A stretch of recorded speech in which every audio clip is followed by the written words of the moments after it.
મિત્રો રાજુભાઈ આહિરને પિન્ટુભાઈ કોળીએ વળતો જવાબ આપ્યો અને એવું કહ્યું કે મેં કાલે વિડીયો જોયો તેમાં રાજુભાઈ મારા વિશે ખરાબ બોલે છે. હું તમને તે વિડીયો બતાવું તેના પહેલા જો તમે આપણી ચેનલમાં નવા આવ્યા હો તો ચેનલને સબસ્ક્રાઇબ કરી દેજો અને વિડીયોને લાઇક કરી દેજો. તો મિત્રો તમે વિડીયો જોઈ લો પછી આપણે તેના વિશે ચર્ચા કરીએ.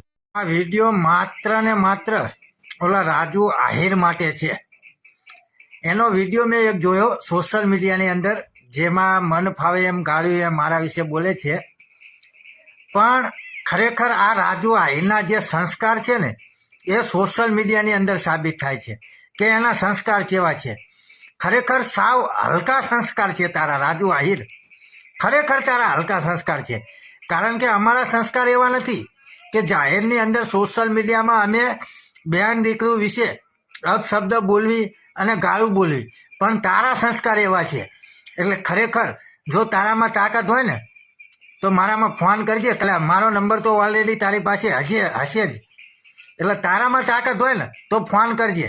બાકી તારા જે આ બાયલા જેવી હરકત છે ને, જે ના મર્દ હોય ને એ આવી હરકત કરે અને ગાળું બોલે. બાકી મર્દ માણા ક્યારે ગાળું ના બોલે, એ મોરો હામો આવી જાય. અને તારામાં તેવડ હોય તો તારી પાસે મારો નંબર છે જ, ફોન કરી દેજે અસલ મરદનો છોકરો હોય તો. બાકી તારા જેવા અમારા સંસ્કાર નથી, એ પણ હું તને કહું છું.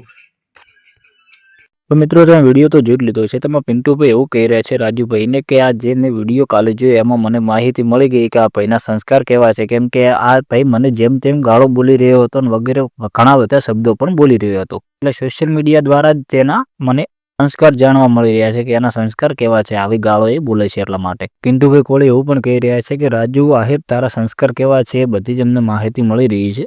અને અમારા સંસ્કાર આવા નથી કે અમે કોઈની બેન દીકરીઓ વિશે આ સોશિયલ મીડિયાની અંદર કહીએ. મેં આજ સુધી કોઈ પણ ને ગાળ પણ બોલી નથી, એવું પિન્ટુભાઈ કોળી કહી રહ્યા છે. તો મિત્રો પિન્ટુભાઈ કોળી વિશે અને રાજુભાઈ આહિર વિશે તમારું શું કહેવું છે તે તમે બે શબ્દો કોમેન્ટની અંદર લખી દેજો. અને જો તમે આપણી ચેનલમાં નવા આવ્યા હો તો ચેનલને સબસ્ક્રાઇબ કરી દેજો અને વિડીયોને લાઇક કરી દેજો. અને મિત્રો તમે કોને સપોર્ટ કરો છો એ તો જરૂરથી કોમેન્ટ કરજો. અને વિવાદમાં કોણ સાચું છે અને કોણ ખોટું છે એ તમે જરૂરથી કોમેન્ટ કરજો.